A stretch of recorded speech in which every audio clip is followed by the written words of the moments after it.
Christmas morning arrived with divorce papers under the tree, but I had a surprise of my own waiting. Just 5 days before Christmas, I was carrying hot cocoa to the living room when I heard Marcus laughing with my husband. Think she'll break? Down when she opens those papers. Marcus asked, his voice cutting through the soft jazz playing from our speakers. She completely fall apart. Ryan replied, that arrogant tone I'd grown to despise. They always do when reality hits. I stopped. Cold in the hallway, steam rising from the mugs in my hands. My heart hammered against my ribs, but I stayed perfectly still, listening to the kind of confidence that comes from men who think they control everything. They had no clue I was there, but this nightmare didn't begin with their cruel bet. Slow destruction started much earlier with comments people brushed off as harmless. You realize I could walk away anytime, right? Ryan would say at neighborhood gatherings, his hand on my back like he was being affectionate. Everyone would. Chuckle, I'd force a smile too. But something inside me would twist tighter each time. He perfected the art of cruelty, disguised as charm. Ryan never screamed or threw things. He was far more calculated than that. His insults came wrapped in laughter, poison dressed as playfulness. Don't make me look bad tonight. You're fortunate. I stick around. What would you possibly do on your own? Each barb came with a grin and the soft clink of his bourbon glass. I learned to smile back because what choice did I have in those moments? When I confided in my sister Alina, I'd make excuses. He's just being sarcastic. She wasn't fooled. He doesn't need to be cruel. She told me one evening after watching him tear me down, you're vanishing right in front of us. Maybe I was. I stopped sharing photos online. I quit my pottery class and book discussions. My entire existence began revolving around Ryan's temper, his schedule, his expectations. When my mother came for dinner, he'd loudly complain about dishes left in the sink. If I forgot to collect his shirts from the dry cleaner, he'd mutter. Worthless, just loud enough for me to catch, but soft enough to deny later. Still, I told myself, marriage requires compromise. At least he's faithful. At least he doesn't hit me. Then came his firm's charity gala. 3 glasses of wine deep. His eyes glazed and unfocused. Ryan leaned close and hissed, "You're no different from the others. Always demanding more, always desperate." My throat went dry. I'd stopped questioning his outbursts months ago. Learned that asking why only made things worse. Back home, he slammed the front door, headed straight for the whiskey. And I followed with the careful movements of someone who'd mastered walking on eggshells. I fixed him another drink, painted on my brightest smile, and said casually, "You? Joke about leaving so often. Why don't we make it real? Let's put something in writing." He burst into laughter, wild and dismissive. "What? A contract? To protect my baseball card collection?" Still chuckling, he grabbed a cocktail napkin and scrawled his signature across it. "There, get that stamped if you're so paranoid." He collapsed on the sofa before finishing his drink. Come morning, the napkin was forgotten. I hadn't forgotten. Anything Alina helped me get it notarized that same afternoon? She didn't ask a single question, just watched me sign with quiet support in her eyes. I tucked the document into a waterproof folder and hid it behind old insurance papers in our filing cabinet. Then I photographed every page and uploaded copies to a secure email Alina had created for me years earlier, sensing this day would come. That evening, I prepared dinner as if nothing had shifted. I listened to his office gossip, cleared dishes, and scrubbed counters. He never saw the change in my expression. Fear had been replaced by something colder, sharper. Strategy, I didn't know exactly when or how, but I understood that the weapon he'd carelessly given me would eventually be his downfall.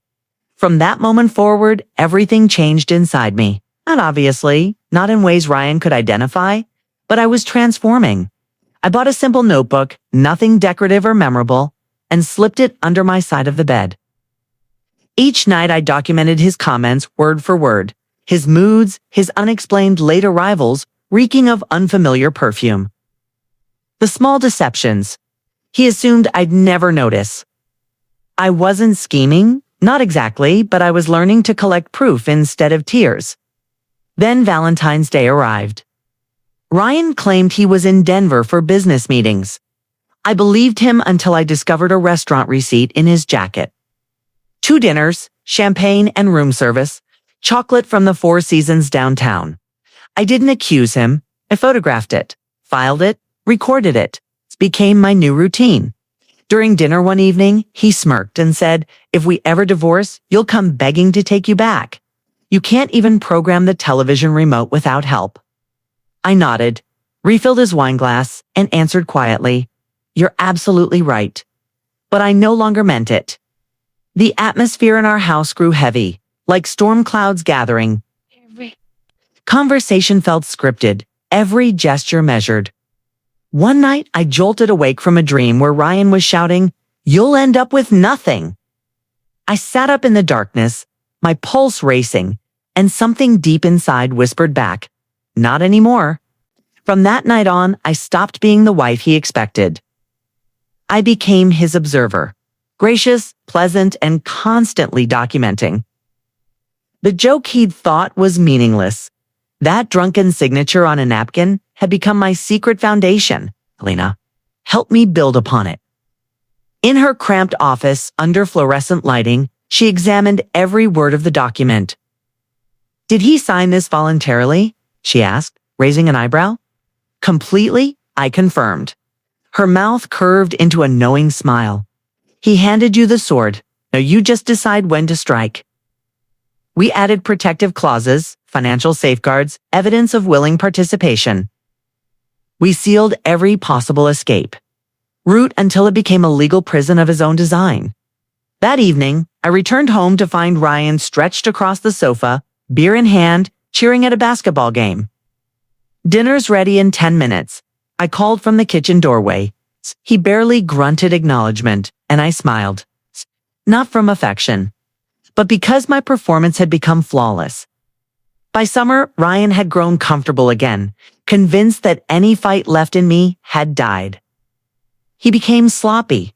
His phone would sit unlocked on the kitchen counter. Messages from nameless contacts lighting up the screen. One text made me pause. "Tonight's usual place." The second he left for his workout, I connected his phone to our laptop, saved screenshots, to Elena's secure email, and returned to preparing dinner. At a backyard party weeks later, I overheard Marcus joking. "She'd completely collapse if you divorced her. You've got the perfect setup."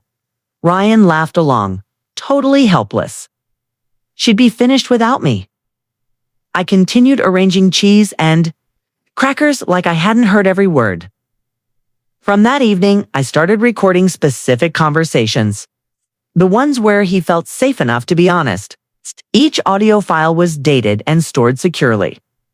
In my daily planner, I developed a simple code, a circle for unexplained absences, a triangle for questionable expenses, a square for lies I could verify.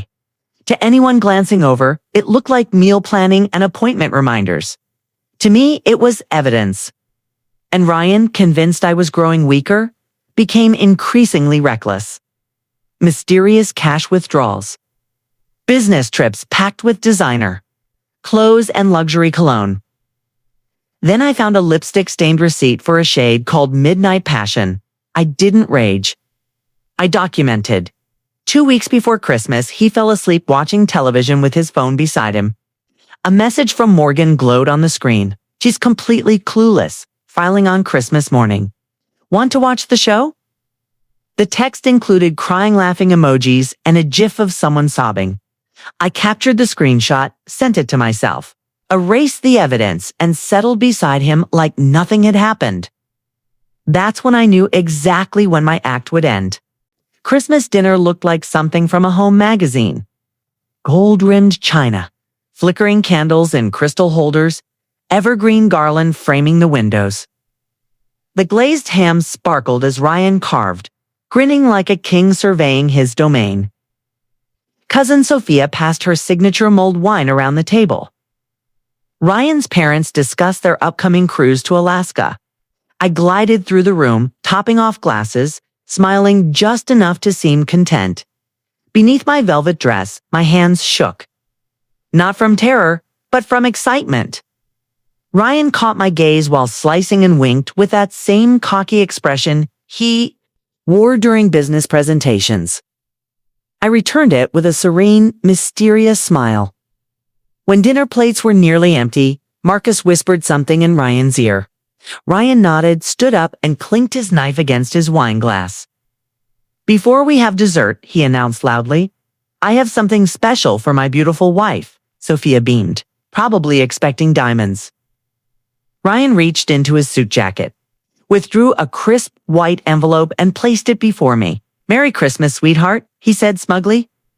Silence fell over the table. I opened the envelope with steady fingers. The header read "Petition for Dissolution of Marriage. Filed, signed. Finalized." He leaned back in his chair, waiting for my collapse. "Thank you," I said calmly, pulling the elegant gold pen from my purse, signing the papers without hesitation, dating them, and sliding them back across the table. His confidence cracked. Marcus squirmed in his chair. Then I reached beneath the table and placed a silver-wrapped box in front of him. "Here's your actual gift," I said. He ripped through the wrapping, revealing a leather portfolio. The instant he read the opening line, color drained from his face. It was the notarized agreement he'd signed months earlier, now legally reinforced and filed under my conditions. "This can't be valid," he whispered. "Oh, it's completely binding," I replied smoothly. "Every clause, every asset, all in your own handwriting." The room became silent as midnight. Then I retrieved one final envelope, this one smaller, and placed it beside his plate. Inside was an ultrasound image. "I'm expecting," I announced, my voice unwavering. 10 weeks along. His fleeting grin crumbled under the crushing weight of the prenup. Child support and alimony obligations all converging at once. The quiet around our table wasn't surprise anymore. It was understanding. Ryan sat motionless, jaw clenched, eyes jumping between the contract and the ultrasound like he could wish either one away. "You orchestrated this entire thing," he finally managed. I held his stare, completely composed. "No, I got prepared." His mother fidgeted with her napkin. Sophia squeezed my hand under the table. Marcus looked like he wanted to vanish. Then Ryan's phone vibrated against the wood. An email from Elena's law office appeared on the screen. Prenuptial agreement confirmed, legally enforceable. His complexion turned ashen as he read. I sipped my mulled wine. "Anyone interested in pumpkin or apple pie?" Nobody responded. By the following dawn, Ryan had disappeared. No goodbye, no phone call, just emptiness. The coffee maker sat cold and unused. His house keys were gone from their usual spot. I contacted a locksmith immediately. "Replace everything," I instructed. When the technician finished that afternoon, I stood holding the new key and felt something I hadn't experienced in years. Control, not just of the house, but of my destiny.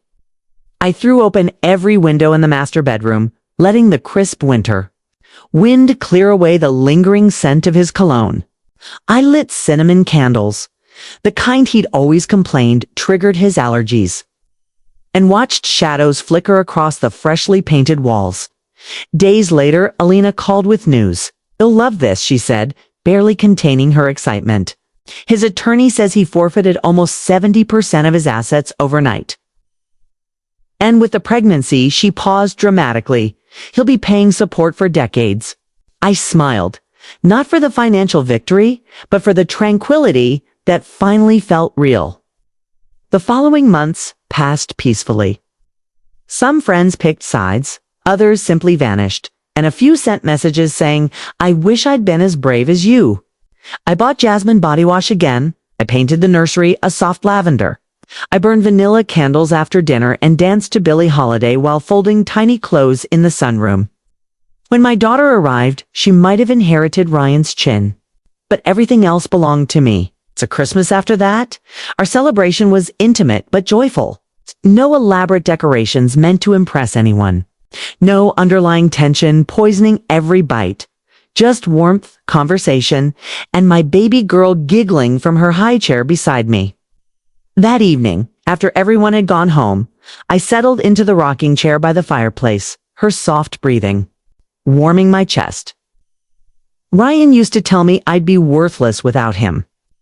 I kissed her tiny forehead and whispered, "Turns out I'm everything without him." If this story stirred something powerful in you about quiet strength and perfect timing, hit that like button right now. I want to hear from you. What moment resonated most? Was it when I slid that silver box across the table, or when I finally turned that new key in my own front door? Share your thoughts in the comments below. And if you believe no woman should ever have to fight for basic respect, subscribe and ring that bell so you never miss another story of courage, brilliant comebacks, and true justice. Because sometimes the greatest victory is simply living free.